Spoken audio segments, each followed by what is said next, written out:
નમસ્કાર વિદ્યાર્થી મિત્રો, આપ સૌનું ગુજરાતી પાઠશાળામાં હાર્દિક સ્વાગત છે. વિદ્યાર્થી મિત્રો, આજે આપણે ધોરણ 10 સ્વ અધ્યયન પોથીનો ભાગ નંબર 4 એમાં વિજ્ઞાન વિષયનું ચેપ્ટર નંબર 6 નિયંત્રણ અને સંકલનનું સંપૂર્ણ સોલ્યુશન આજે આપણે જોવાના છીએ. વિદ્યાર્થી મિત્રો, આપણી યુટ્યુબ ચેનલમાં તમામ ભાગની સ્વ અધ્યયન પોથીના સોલ્યુશનના વિડીયો ક્રમશઃ મૂકવામાં આવે છે. તો આજે જ અમારી ચેનલને સબસ્ક્રાઈબ કરો અને બાજુમાં રહેલ બેલ આઇકોન જરૂરથી દબાવો, જેથી કરીને અમારા વિડીયોની નોટિફિકેશન આપ સુધી સૌથી પહેલાં મળી રહે. તો સૌ પ્રથમ શરૂ કરીએ વિભાગ એ. પહેલા MCQ આપેલા છે. એમાં પહેલો પ્રશ્ન, નીચેના પૈકી કયો અંતઃસ્ત્રાવ વૃદ્ધિ પ્રેરક નથી? તો એબેસિક એસિડ. બીજું, ચેતોપાગમમાં રાસાયણિક સંકેતોનું વહન કયા માર્ગે થાય છે? ઓપ્શન એ, એક ચેતાકોષના ચેતાંતથી બીજા ચેતાકોષના શિખાતંતુ સુધી. 3, બે ચેતાકોષ વચ્ચેના અવકાશને શું કહે છે? તો ઓપ્શન ડી, ચેતોપાગમ. ચોથું, મગજના કયા ભાગમાં ભૂખ સંબંધિત કેન્દ્ર હોય છે? ઓપ્શન એ, અગ્ર મગજ. 5, એક વ્યક્તિને ડોક્ટર ઇન્સ્યુલિનના ઇન્જેક્શન લેવાની સલાહ આપે છે, કારણ કે? ઓપ્શન બી, તેના રુધિરમાં શર્કરાનું પ્રમાણ વધુ હોવાથી. 6, ગરમ વસ્તુને અડકતા તરત જ હાથ પાછો ખેંચી લઈએ છીએ. આ ક્રિયા કયા પ્રકારની છે? ઓપ્શન સી, પરાવર્તી ક્રિયા. 7, પરાવર્તી ક્રિયા કોના દ્વારા નિયંત્રિત હોય છે? ઓપ્શન એ, કરોડરજ્જુ. 8, લજામણી કેવા પ્રકારનો પ્રતિચાર દર્શાવે છે? તો એમાં આવશે option C, સ્પર્શાનુવર્તન.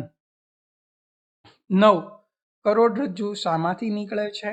Option B, લંબમજ્જા.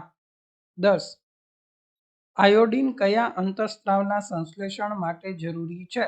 Option B, thyroxine. 11, આપેલ પૈકી કઈ ક્રિયા અનૈચ્છિક ક્રિયા નથી? તો એમાં આવશે ચાવવું. 12, જો કોઈ વ્યક્તિને શરદી થઈ હોય તો તે શું પારખી શકે નહીં? તો ઓપ્શન બી, અત્તર અને અગરબત્તીની સુવાસનો ભેદ. ત્યારબાદ ખાલી જગ્યા છે. 13મો પ્રશ્ન, મગજ અને કરોડરજ્જુ ખાલી જગ્યા બનાવે છે, તો એમાં આવશે મધ્યસ્થ ચેતાતંત્ર. 14, કોષ વિભાજન ઝડપથી પ્રેરતો અંતઃસ્ત્રાવ ખાલી જગ્યા છે, તો સાયટોકાઇનિન. 15, ઘ્રાણગ્રાહી અંગ ખાલી જગ્યાની સંવેદના પારખે છે, તો કે ગંધની. 16, ખાલી જગ્યા ધન ભૂ આવર્તન અને ખાલી જગ્યા ધન પ્રકાશાનુવર્તન દર્શાવે છે, તો મૂળતંત્ર અને પ્રકાંડ. 17, આપણું મગજ અસ્થિની બનેલી ખાલી જગ્યાથી રક્ષાયેલું હોય છે, તો એમાં આવશે ખોપરીથી.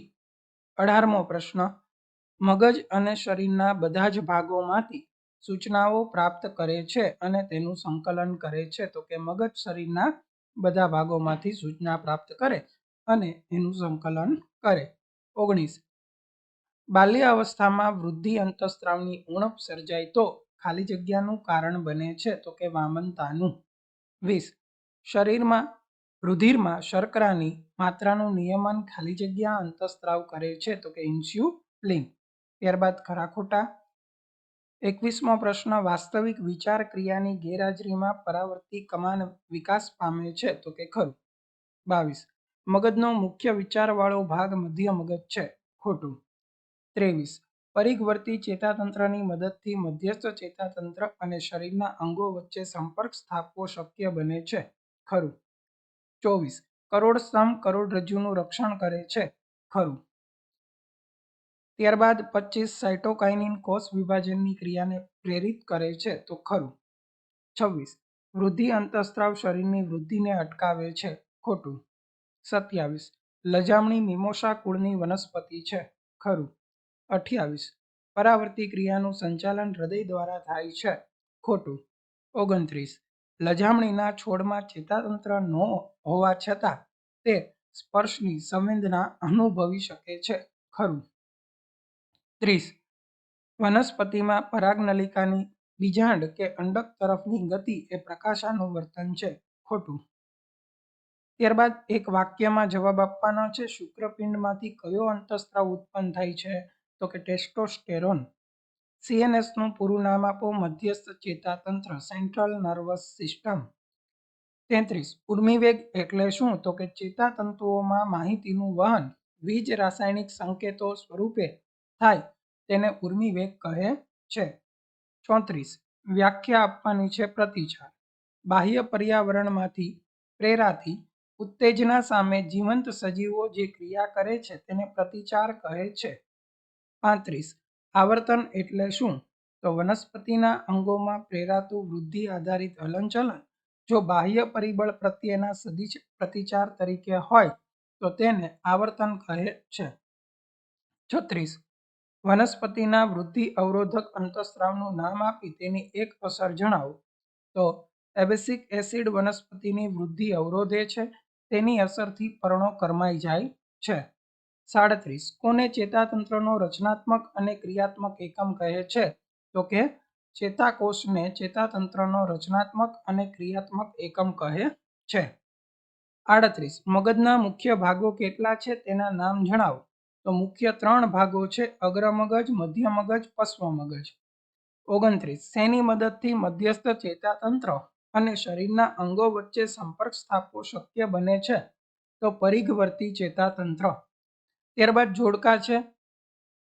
ઝિબ્રેલિન તો એમાં આવશે પ્રકાંડની વૃદ્ધિમાં મદદ કરે છે. સાઇટોકાઇનિન તો કોષ વિભાજનને પ્રેરિત કરે છે.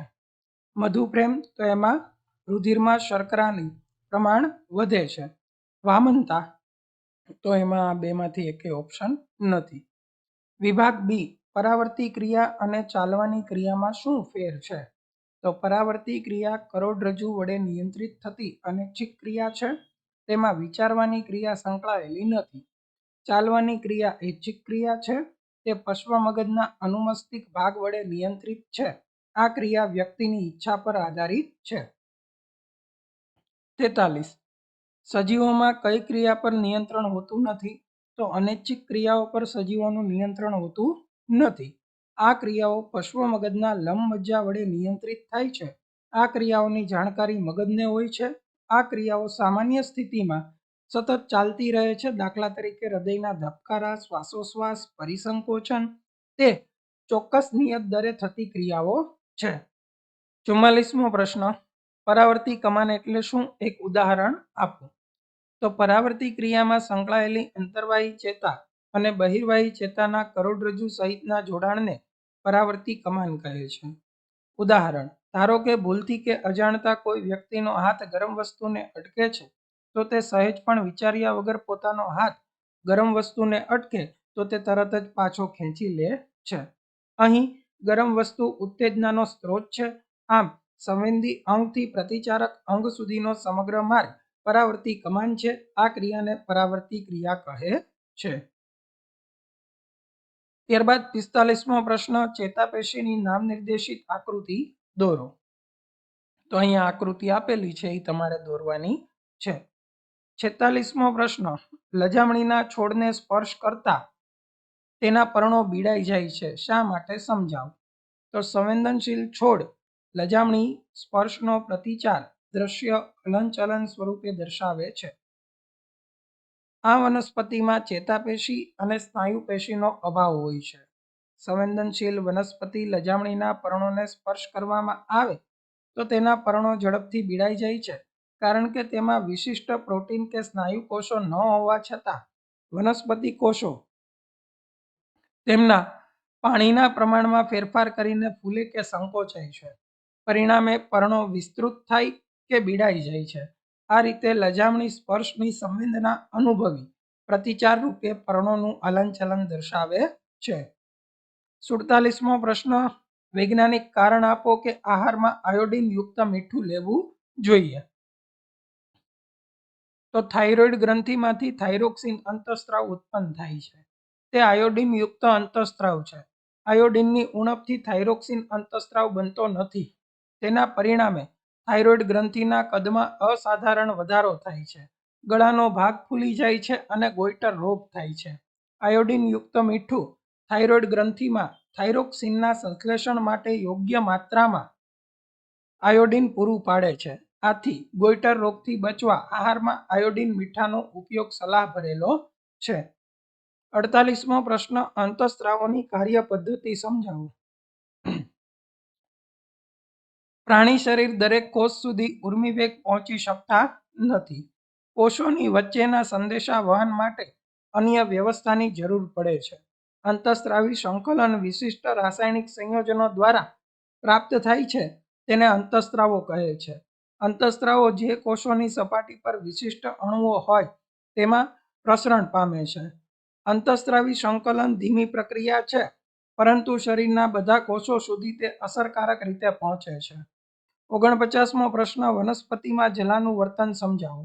તો કે ભેજના જથ્થામાં થતા ફેરફારને પરિણામે ઉચ્ચ કક્ષાની વનસ્પતિઓના મૂળ, દ્રવ્યઅંગી, મૂલાંગો અને કેટલાક ફૂગની કવકજાળ વક્તા રૂપે હલનચલન દર્શાવે છે, તેને જલાનું વર્તન કહે છે.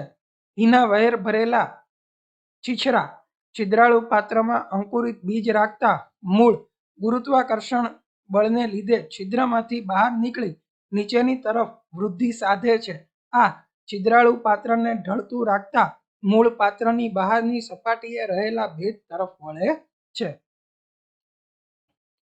હવે વિભાગ સી અને વિભાગ ડી ના પ્રશ્નોના જવાબ જે છે એ હું તમને અહીંયા સ્ક્રોલ કરીને બતાવું છું, જેથી કરીને વિડીયો જે છે એ બહુ મોટો ન બને.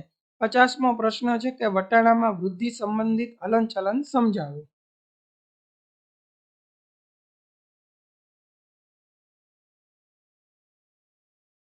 ત્યારબાદ 51મો પ્રશ્ન છે કે તફાવતના 3 મુદ્દા આપો. ચેતાતંત્ર અને અંતઃસ્ત્રાવી તંત્ર. તો અહીંયા બંનેનો જે છે એ તફાવત જે છે એ અહીંયા આપેલો છે. તમે વિડીયો પોઝ કરીને તમારો જવાબ જે છે એ તમારી સ્વ અધ્યયન પોથીમાં લખી શકો છો. ત્યારબાદ 52મો પ્રશ્ન, લડવાની કે દોડવાની ક્રિયામાં કયો અંતઃસ્ત્રાવ છે શરીરમાં તેની અસરો લખો.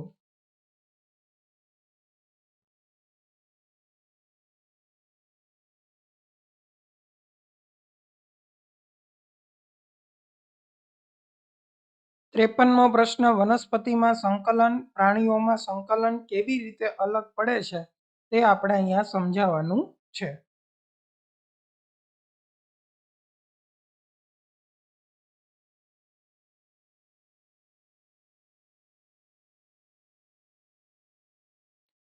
ત્યારબાદ 54મો પ્રશ્ન, મનુષ્યમાં અંતઃસ્ત્રાવની અનિયમિતતાને કારણે સર્જાતી કોઈ પણ 3 ખામીઓ જે છે એ જણાવવાની છે.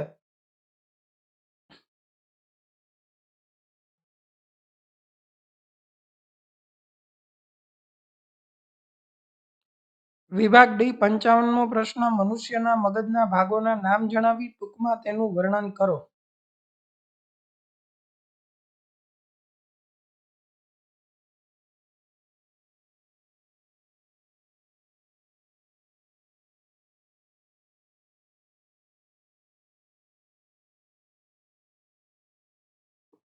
પ્રશ્ન નંબર 56, પરાવર્તી ક્રિયાના ઉદાહરણ આપી સમજાવો.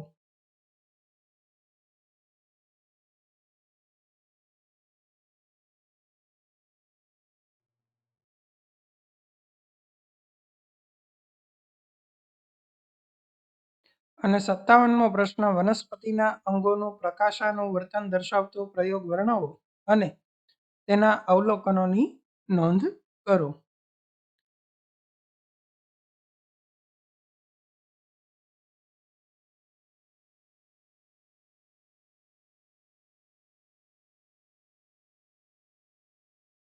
તો વિદ્યાર્થી મિત્રો, અહીંયા સ્વઅધ્યયન પોથી ભાગ નંબર 4માં ચેપ્ટર નંબર 6 નિયંત્રણ અને સંકલનનું સંપૂર્ણ સોલ્યુશન અહીંયા પૂર્ણ થાય છે.